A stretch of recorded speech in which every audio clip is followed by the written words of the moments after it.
Good morning, बच्चों. Welcome to Samarth classes. In the last class, we have solved 10 questions of mock test.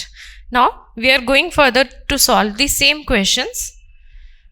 Okay, let's start with another question. Here, we have another question as matching of two lists. Okay, we have given some terms like crossbreeding, interspecific hybridization, outcross and inbreeding. हमें क्या करना है, हमें इनको इनके correct definition से या meaning से मैच करना है. Okay, what about cross breeding? देखो बेटा, क्रॉस ब्रीडिंग क्या होता है? क्रॉस ब्रीडिंग में हम एनिमल्स की ब्रीडिंग कराते हैं जिनकी ब्रीड डिफरेंट होती है और स्पीशीज सेम होती है. What I have said, different breed and same species, मतलब सेम स्पीशीज के इंडिविजुअल्स जिनकी ब्रीड डिफरेंट होती है, जैसे डॉग्स में, कैट में, है ना, उनका हम क्या कराते हैं? क्रॉसिंग कराते हैं, मीटिंग कराते हैं. तो अकॉर्डिंग टू दिस, यहां देखिए ऑप्शन नंबर 4 में, breeding of animals belonging to different breeds, it means cross breeding is this. Okay, next term है interspecific hybridization. What is interspecific hybridization? Means जहां पे इंटर टर्म आ जाती है. Inter means between two. Inter means, okay, let me write this here, between two. Okay, interspecific hybridization means between two specific, between two species. हम क्या करेंगे? दो अलग अलग स्पीशीज के बीच में हाइब्रिडाइजेशन कराएंगे. Okay, let's see. Look at the third option, mating of animals of two different species indicates interspecific hybridization. Okay, next term is outcross and inbreeding. बेटा लुक, इन ब्रीडिंग में क्या होता है? पहले इन ब्रीडिंग सुनो. इन ब्रीडिंग में क्या होता है? हम क्या करते हैं, जो क्लोजली रिलेटेड इंडिविजुअल्स होते हैं, क्लोजली रिलेटेड इंडिविजुअल्स, हम उनकी क्या कराते हैं? मीटिंग कराते हैं. इन ब्रीडिंग में like closely related individuals like father daughter, okay, brother sister, cousins also, जो कि क्या है? बहुत क्लोज रिलेशन में है. हम उनके बीच में क्या कराते हैं? मीटिंग कराते हैं. तो inbreeding is meeting of closely related individuals within the same breed. Okay, last is outcross. Outcross क्या होता है? The left option is meeting of animals of the same breed but having no common ancestors on either side. क्या होता है? हम same breed के animals को mate कराते हैं लेकिन उनके एंसेस्टर्स कॉमन नहीं होते. ठीक है, सेम एनिमल्स दोनों सेम ही ब्रीड के हैं लेकिन उनके एंसेस्टर्स कॉमन नहीं होते. That shows the outcross. So according to this our option goes to outbreeding. First fourth interspecific hybridization. Second is third. Okay, third is second and fourth is first. According to this, our first option is the correct answer. I hope आपको ये terms समझ में आई होंगी. Okay, let's move to the next question. We are just solving some questions for practice. Okay, here the question is, mature Graafian follicle is generally present in the ovary of a healthy human female around. You have to understand first what is Graafian follicle. Graafian follicle is a kind of follicle which is filled with liquid cavity. जिसके अंदर क्या होता है? एक follicle होता है जिसके अंदर एक कैविटी होती है जो लिक्विड से फिल्ड होती है और इस कैविटी में ग्रोथ होती है किसकी? ओवम की. किसकी ग्रोथ होती है? ओवा और एग. ठीक है, तो ग्राफियन फॉलिकल में मैच्योरेशन ऑफ एग होता है और ये ग्राफियन फॉलिकल से ही एग रिलीज होता है. एग रिलीज होता है जो कि आगे जाके कॉर्पस ल्यूटियम की फॉर्मेशन कर देता है. जब भी एग रिलीज हो जाएगा यानी कि ओव्यूलेशन हो जाएगा तो this Graafian follicle will convert into corpus luteum. तो ये होता है ग्राफियन फॉलिकल. अब इस ग्राफियन फॉलिकल में ये बोल रहा है कि मेंस्ट्रुअल साइकिल के यानी कि 28 डेज के फेज में कौन से टाइम पे ग्राफियन फॉलिकल की प्रेजेंस होती है. देखो बेटा, हमारा जो एक्सपेक्टेड ओव्यूलेशन का टाइम होता है वो कौन सा होता है, 14th डे, है ना. तो जाहिर है कि 14th डे से पहले यानी कि ओव्यूलेशन के पहले ही प्रेजेंस होगी किसकी, ग्राफियन फॉलिकल की, है ना. क्योंकि ओव्यूलेशन के बाद तो वो किस में कन्वर्ट हो जाता है, कॉर्पस ल्यूटियम में. तो ओव्यूलेशन के पहले इसकी प्रेजेंस होगी. तो देखो फर्स्ट ऑप्शन है 5 to 8 days of menstrual cycle which is very early, that is not possible. Second option is 24 to 28 days of menstrual cycle which is the most late period, वो भी possible नहीं है. First वाला तो menstrual phase होता है, ठीक है. Third is 11 to 17 days of menstrual cycle which is the expected period around ovulation. So according to this our third option is the correct answer. Okay, let's move to the next question.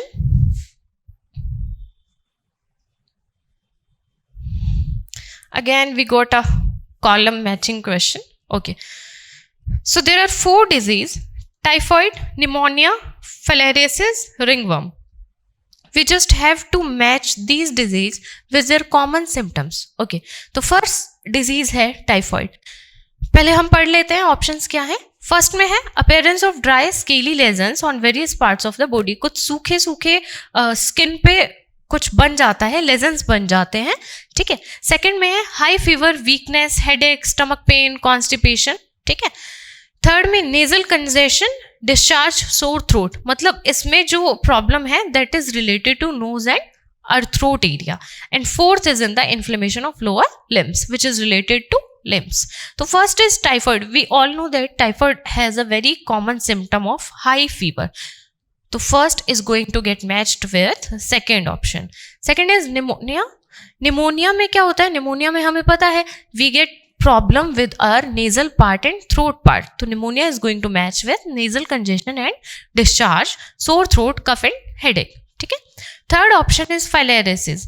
Filariasis में क्या होता है, हमारे lower limbs में worm का infection हो जाता है जिसमें हमारे लोअर लिम्स अफेक्टेड होते हैं. तो filariasis is going to match with inflammation in lower limbs. Inflammation means swelling, swelling हो जाती है हमारे लोअर लिम्स में. And the last left one is ringworm. Ringworm which shows appearance of dry scaly lesions on various part of disease. Ringworm is a skin disease, है ना. Skin disease में क्या होता है, इसमें स्केली लेजन्स अपेयर हो जाते हैं. So according to this the option A is the part A is going to match with option second. Okay, both have the option second. The part B is going to match with option third. Here B is matching with third, option C is matching with fourth, and D with first. So according to this our fourth option is the correct answer. Okay, let's move to next question. I hope you all are getting my point. These are based on the previous concepts. We are just trying to revise the previous concept so that we can solve these questions easily. Okay. Next one is lymphoid organs play a crucial role in immunity. Immunity is what? Immunity is the defense mechanism of the body which protects us from various disease. Okay. Which among the following is a primary lymphoid organ? You just have to understand that lymphoid organ are of two types. Lymphoid organ कितने type के होते हैं? दो type के.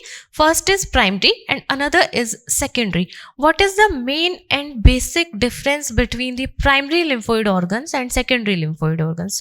Primary lymphoid organs basically they form lymphoid organs में, क्योंकि lymphoid organs किससे related है, इम्यूनिटी से, तो इसमें इम्यून सेल्स का फॉर्मेशन होगा.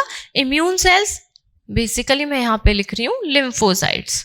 तो प्राइमरी लिम्फोइड ऑर्गन्स किससे रिलेट होते हैं, दे फॉर्म लिम्फोसाइट्स और they form the cells for the immune response. Okay, if we talk about the secondary lymphoid organs, so secondary lymphoid organs are related to the maturation and maintenance of the lymphocytes. secondary lymphoid organs में क्या होता है, जो lymphocytes बन चुकी हैं, lymphocytes already बन चुकी हैं प्राइमरी लिम्फोइड ऑर्गन्स में, उनका मेंटेनेंस और मैच्योरेशन होता है. So that work is going to be done by secondary lymphoid organs. So here which one of these is primary lymphoid organ? So here these three are lymph nodes, pairs, patches and spleen. These all are beta secondary lymphoid organs. Only the bone marrow among these is a primary lymphoid organ, because in bone marrow formation of immune cells or blood cells takes place. So bone marrow is primary lymphoid organ.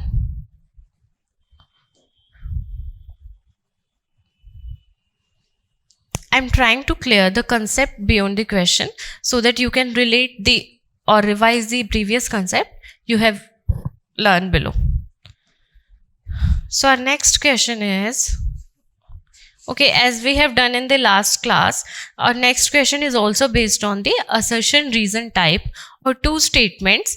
So we just have to look at the statements whether it is correct or not. Okay, statement 1 states that zoospores are sexual reproductive structures. We all know that beta asexual reproduction is of many kinds, or asexual reproduction takes place in many ways.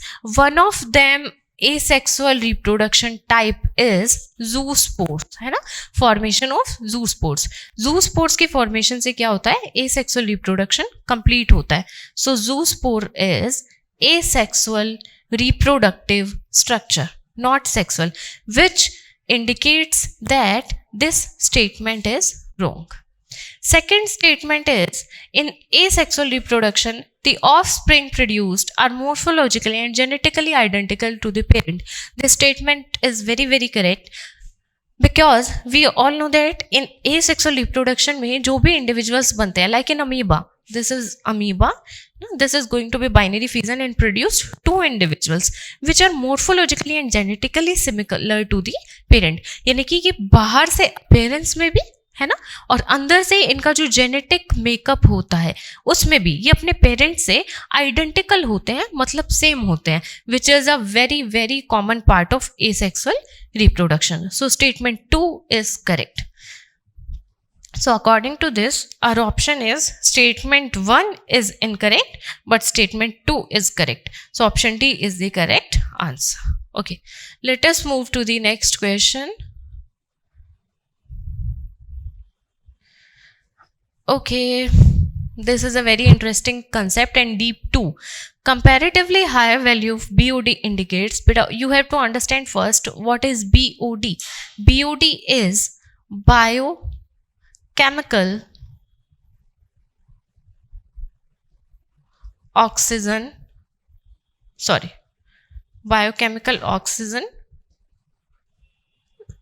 demand. What the biochemical oxygen demand is? Biochemical oxygen demand is कि हमारा जो untreated sewage होता है, उस untreated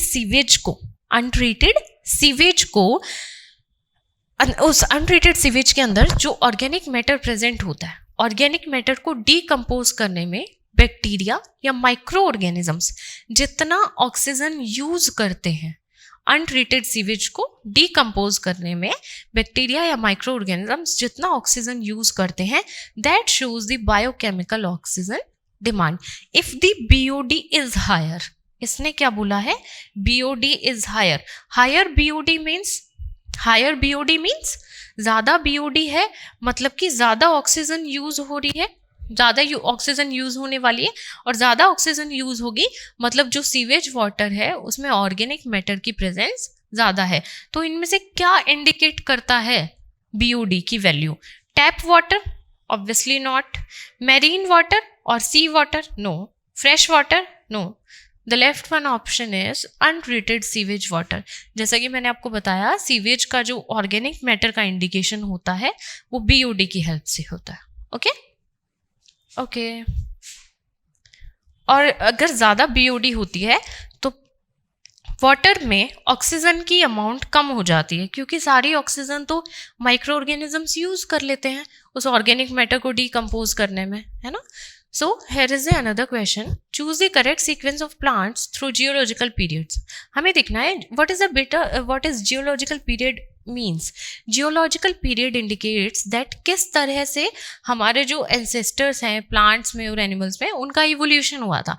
Geological period is a time scale which shows evolution. तो here are some plant ancestors. हमें just check करना है और रिमेंबर करना है. आपकी एनसीईआरटी में एक चार्ट भी दिया हुआ है इसको लेकर कि कौन से एंसेस्टर्स पहले आए थे. सबसे पहले chlorophyte ancestor, tracheophyte ancestors, angiosperms and seed ferns. तो बेटा देखो, सबसे पहले आपके पास आए थे क्लोरोफाइट एंसेस्टर्स, मतलब वो प्लांट्स जिनके पास सिर्फ क्या था, क्लोरोफिल था. वो सिर्फ क्लोरोफिल की प्रेजेंस से अपने फूड का फॉर्मेशन और इधर दे गो थ्रू देयर लाइफ, है ना, क्लोरोफिल की प्रेजेंस में करते थे. क्लोरोफिल एंसेस्टर्स के बाद आए थे ट्रैक्योफाइट एंसेस्टर. ट्रैक्योफाइट एंसेस्टर मतलब जिनके पास क्या था, वेस्क्यूलर बंडल थे. कौन थे? वेस्क्यूलर बंडल थे. इट मीन्स जाइलम और फ्लोएम थे. ठीक है. उसके बाद सिलोडोन्स आए थे जिन्होंने 3-4 टाइप के कैटेगरीज का फॉर्मेशन किया था.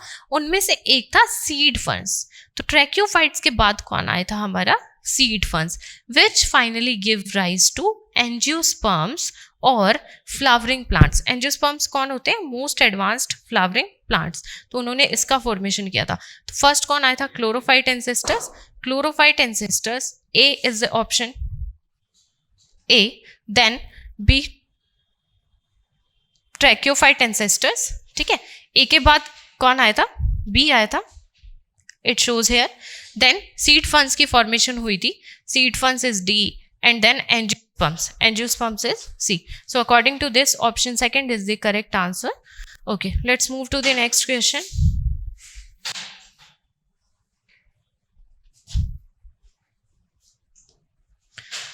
Match the list 1 with list 2.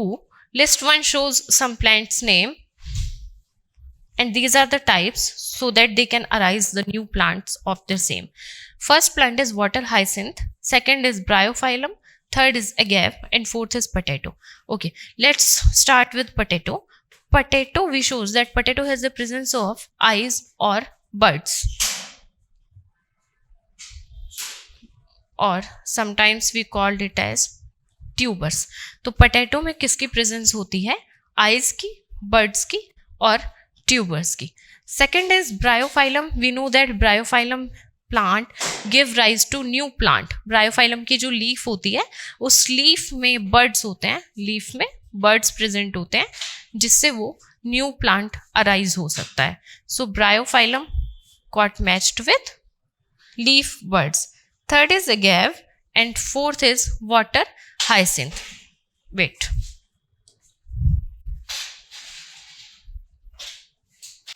I hope this is clearly visible now. Okay, so first potato got matched with first, D with first. Okay, bryophyllum got matched with second, B with second. The left one is water hyacinth. Water hyacinth is a kind of offset beta and the agave is a kind of bulbils. These all are vegetative structures. These vegetative structures give rise to formation of new plants. जैसे रोज में stem से हो जाता है ना, Bryophyllum में leaf से हो जाता है, पोटैटो में जो आई होती है और जो ट्यूबर होता है उससे फॉर्मेशन हो जाता है. So these give rise to new plants. So water hyacinth is a kind of offset and the agave is kind of bulbil. So according to this, option third is the correct answer. Okay,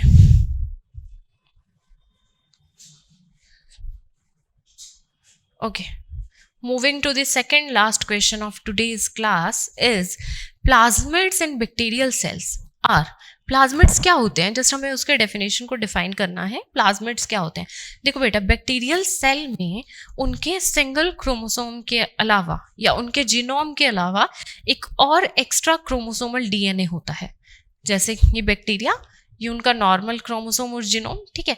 इसके अलावा एक और extra chromosomal DNA, मतलब थोड़ा DNA और होता है जिसको हम प्लाज्मिड कहते हैं.